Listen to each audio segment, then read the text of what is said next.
Again, we're welcome to have Tom Rockwell with us this morning, Associate Superintendent of Western Yearly Meeting, and he'll be our speaker this morning for program part of worship. Are there announcements to be made?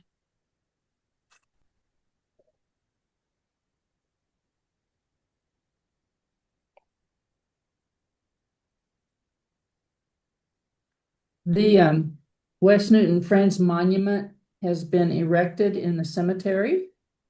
It doesn't have any words on it yet, but they plan to get those done by the 31st of July.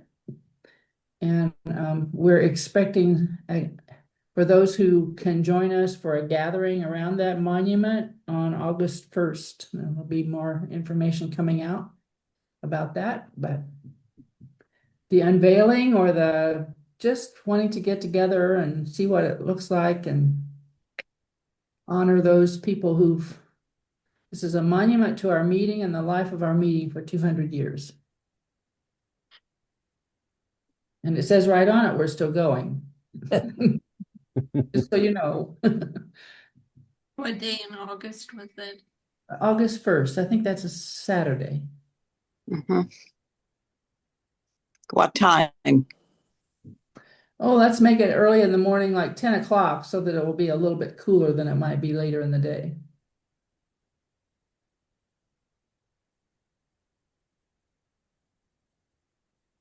Very informal. You don't have a big program planned.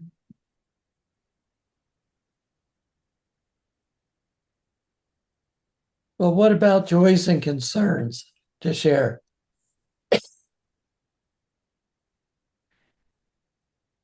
Well, I have a joy. I spent almost 3 weeks in Africa with my son and two grandchildren, along with other members of a team of 12 people doing a project in a school in Tanzania. In Swahili, an old person is called an mzee, and I'm an mzee kabisa, which means I'm very old, and huge respect for old people. I never had to carry anything. I was always given first place in the food line and given the best chair. It's a wonderful thing to grow old in a culture like that. And people were so impressed that I was still standing upright at 84 years of age. And to see 3 generations together really amazed the local people, and they really like to celebrate that. So that was a huge joy for me.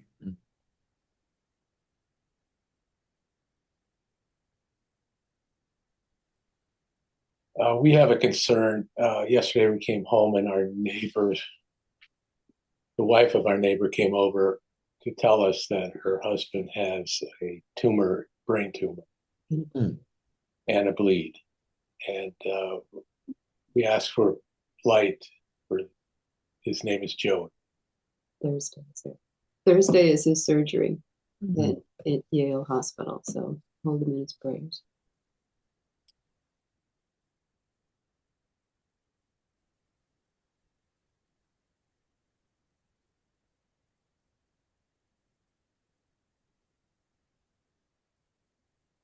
Well, Don and I have a joy, and that's you won't have to see us for a few weeks because we are headed out Wednesday for an extended time in California.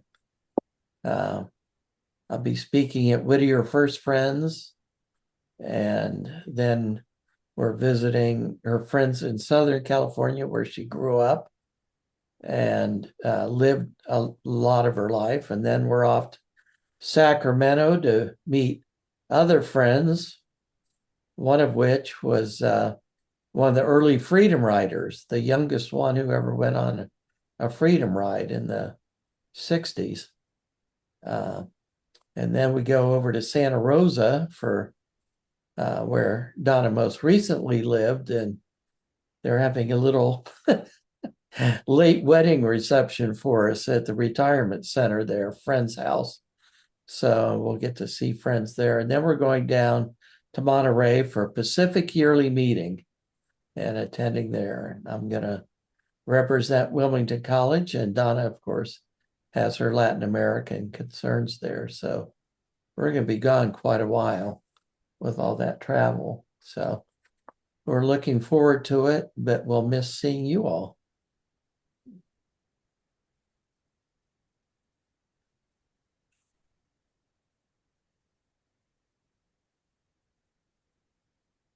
As we center into silence, let's give thanks for these joys and for the chance to share them with each other. And let's hold Joe in the light as he faces his surgery on Thursday. Lift him up to God's love and care. Tom, as I mentioned, is our worship leader. He will speak out of the silence as he feels led.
Well, good morning, friends. Apologies if that was too little or too much silence. I have the privilege in my position to travel all over the yearly meeting, and I see anywhere from like a minute to 20 minutes of silence, so I never know what people are looking for. Um, and when I've been visiting meetings lately, I spend a lot of time talking about change and transitions and the fears and anxieties that surface for people in what feels like a very unproductive, unpredictable period. And it feels like there's a lot of change with a lot of new beginnings going on. And I encounter a lot of anxiety about that. Um, if there was ever a season when congregations needed a new beginning, I think it is kind of right now. Pretty much every church in the United States of every size, tradition, theology is trying to reinvent itself for the current moment, and most of our churches seem no different to me. Um, and I think if we're honest, most churches in the United States are not doing super well with that adaptation. The world has changed a lot faster than most churches' habits and structures, faster than our imaginations and our cultures can really grasp. And that lack of adaptation shows statistically. Friends World Committee for Consultation keeps statistics on our meetings, and they do it in 10-year census. The last one was 2010 to 2020. And in that time period, 24% of Quaker meetings closed. And pretty much every other denomination sees similar decline, some worse, some a little better. But the world has changed a lot, and churches are just struggling to make what they do be relevant for younger generations. And in pretty much every church, you see more gray heads than you would have 30 or 50 years ago, which is not inherently problematic, but it obviously bodes ill if we're thinking of sort of the future of our churches. And there's a huge array of changes over the last, 50 to 70 years that I think add up to the massive change we're experiencing. There's the digital revolution, huge changes in American family structure, huge economic changes, women entering the workforce, the rise of spiritual but not religious people. There's a really long list. But I like to focus on one statistic just to emphasize the amount of change that younger generations experience and to show how we kind of need to respond as meetings. And I like to talk about how much people move. Baby boomers moved on average about 1.25 times per decade after they reached the age of 18. Millennials moved about 3 times per decade after they reached the age of 18. So almost 3 times as much. So on average, millennials move every 4 years or so. And I like to sort of imagine that experience, that it's not really easy to settle down, to join a community, to lay deep roots when your life is constantly on the move and unrooted. And I think Friends meetings are all about deep roots and deep community. What we have to offer, which I do think is something young people really want, deep community, is paradoxically harder for younger generations to access than it ever has been. And if we want new vitality for our tradition, to live as fully into God's call as we can, I think we have to adapt to those wider changes that have happened in the last 50 to 70 years. And I'm not going to talk to you about how to do that today. Instead, I want to talk about change in the Bible. And I want to talk about how the people of God, as recorded in the Bible, responded to those changes. And I especially want to focus on the fact that change is basically constant in the Bible, and the primary reaction that people have in the stories is anxiety. And I think that's normal, because when people are forced to deal with new things, with unknown people, we tend to become anxious. We don't know in those circumstances what's going to be expected of us, because we don't know who those new people are. It becomes difficult when we're talking about, we want to add new people to our congregation, to our people. It becomes difficult to define who us really even is. Who are the people we're trying to serve? How do we try to meet the needs of those new people when we don't actually know what they want? And when congregations feel this discomfort, this anxiety, I find they react in one of two primary ways. Some turn inward, where they cling to what is very familiar to them, familiar routines, familiar people, familiar language. And I think the obvious danger here is we become very insular. We become people who talk about mostly ourselves, who preserve our forms, but lose our call from God to reach out to new people. The other end of the spectrum, I think, is congregations that lose their center. They say we have to reach new young people. We need to reach out to wider community.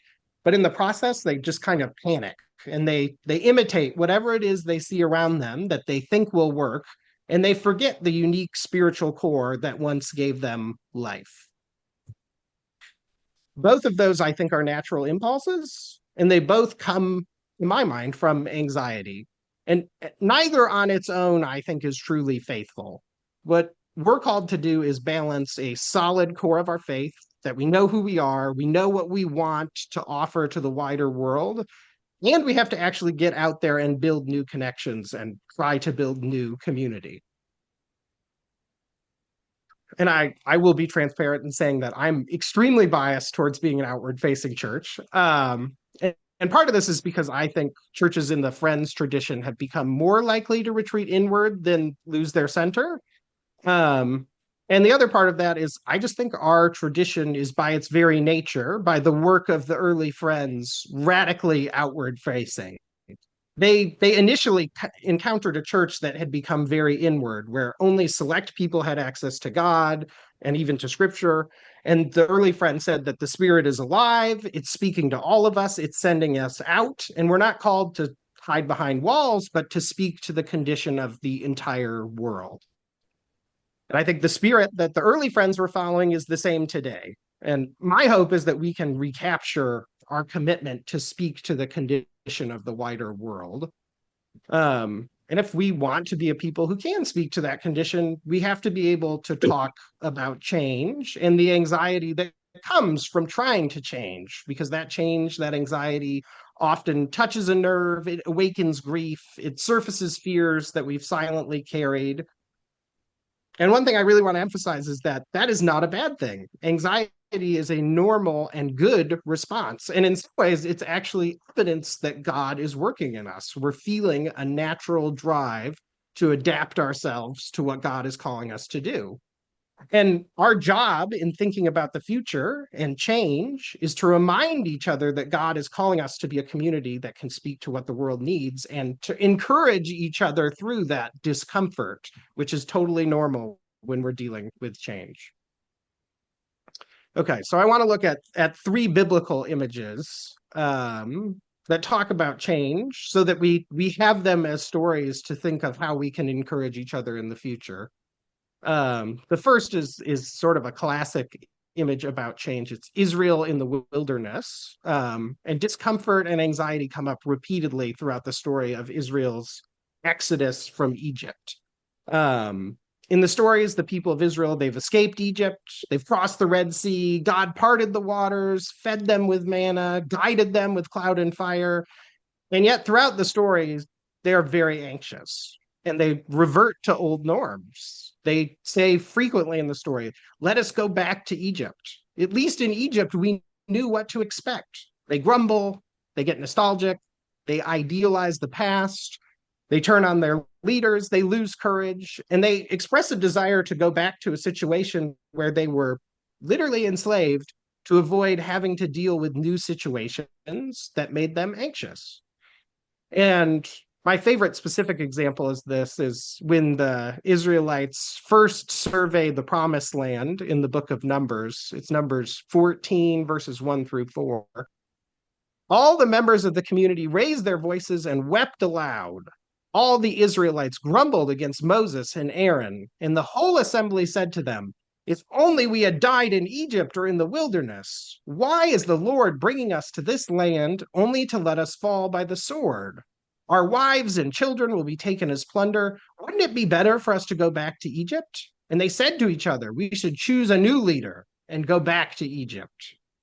So God has brought his people to this new home where they see some threats, some enemies, but God is promising them that they have a chance of a new life if they can remain faithful, a new land where they can have a new experience with God. And instead, they revert to anxiety. They say, we need new leaders to take us back to our old situation. They say, let's just go back to the way it was. This is too different. This is too hard.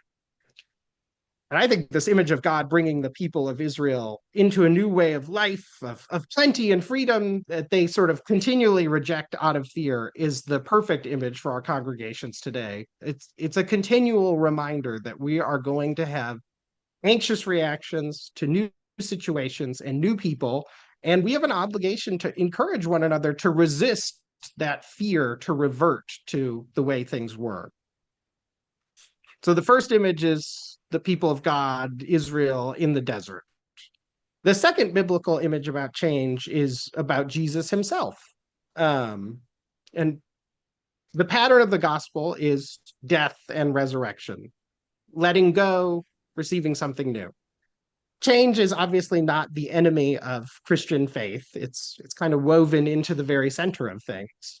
And you can't really follow a resurrected Lord and expect there to be no dying in the story. Christian faith is not about keeping dying things alive just the way they are. Instead, it's about a cycle of renewal through new life that God brings to every generation. The Christian focus on death, I do think, runs against our natural instincts to some degree. We tend to fear letting go of what we have more than we look forward to the rewards that can come from change. And obviously, the wider religious community of Jesus's day was very threatened and made very anxious by Jesus's ministry of change. In fact, they decided that they had to kill him to put an end to it. At least that's what they thought they were doing. But I think it's important for us to remember that it wasn't just the authorities who were made very anxious by what Jesus was doing, but it was also the people who were closest to Jesus who believed in him. In Matthew 16, Jesus began to explain to his disciples that he must go to Jerusalem and suffer many things at the hands of the elders, the chief priests, and the teachers of the law, and that he must be killed and on the third day be raised to life. Peter took him aside and began to rebuke him. "Never, Lord," he said, "this shall never happen to you." Jesus turned and said to Peter, "Get behind me, Satan. You are a stumbling block to me. You do not have in mind the concerns of God, but merely human concerns." So Jesus's ministry was uncomfortable for those who believed in that ministry. It wasn't what they were expecting. They thought God was going to lead them in the direction of some new king, new empire who would help them rule over the world. But instead, God was leading them to a kingdom of service to all peoples and not just the people of Israel. And in his fear of the unknown, Peter rejects the center of Jesus's ministry against the words of Jesus himself, and instead focuses on the way that he currently experiences the world, rather than the new experiences that God is inviting Peter into. So this interchange between Peter and Jesus, which there are other examples of, is the second example. The first is Israel in the desert. Then there's these stories of the disciples sort of rebelling against Jesus. And these are both parts of stories where God intervenes in a very tangible way in the world, which I think sometimes feels distant to us now. My third example is about changes that I think are very similar, because we're dealing with large sociological changes in a rapidly changing world. And I think the model of the Apostle Paul is really relevant to the changes we are experiencing. The ministry of Paul is all about interweaving people from very different life experiences and cultures into one people, which I think is very similar to what we're trying to do today. Because I think what we have now is older generations who have a deep experience and appreciation of church, and younger generations which often have no experience of church and don't understand what it's about. And we're trying to find a way to weave those groups together. Paul was trying to bring together Jews who were becoming Christians and saw Christianity as the fullest expression of Judaism, and Greeks who had no background with Judaism but saw a new way of living in Jesus, which to me seems very similar to what we're dealing with today. And many of the Jews wanted to retain Jewish practices. Many of the Greeks didn't see any point in continuing with older traditions. And Paul talks about a ministry where he says, I have become all things to all people so that by all means I might save some, which I take to mean Paul is willing to set aside what he sees as minor cultural differences and adapt to the different situations of people that he's working with so he can meet them really where they are at. And I believe that's the heart of our work going forward, that the work of God is not static. It doesn't stay one way.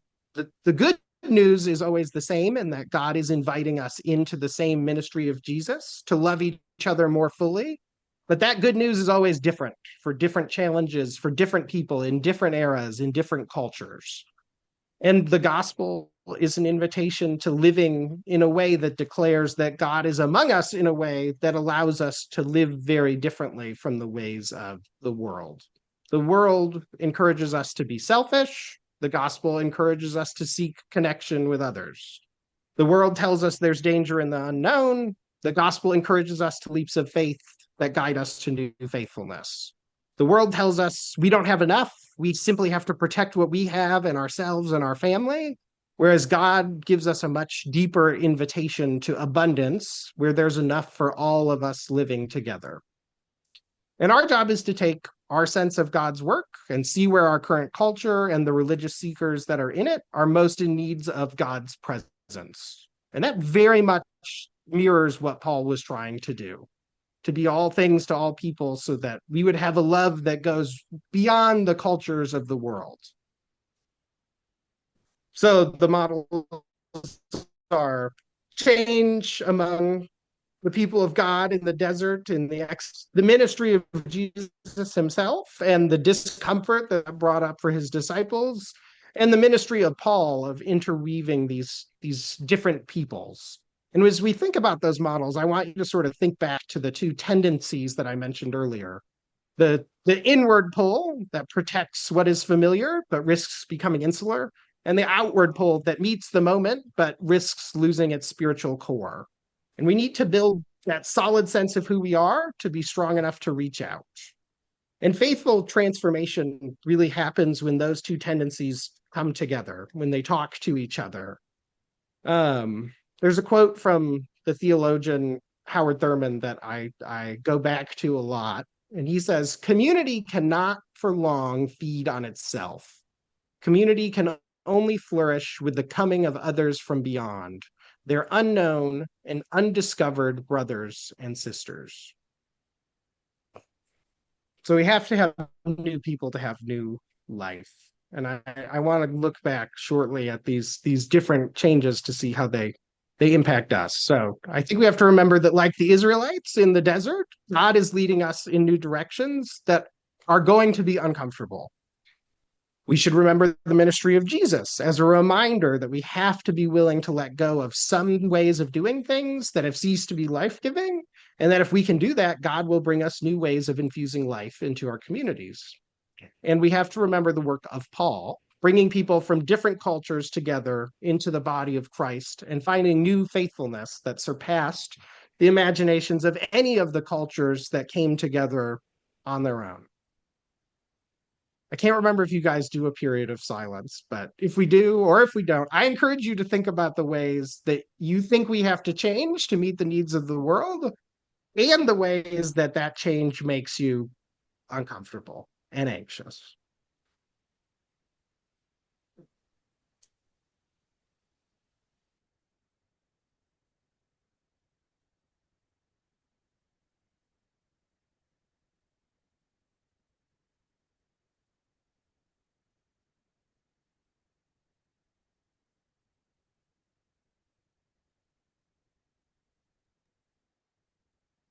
Thank you, Tom. We know some folks need to leave for other obligations now. but those of us who can stay will continue with another period of unprogrammed worship. Thank you, Tom. Thank you, Tom. Thanks, Tom. A lot to think about there. Thank you, Tom.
If friends' hearts are free, we can close meeting for worship.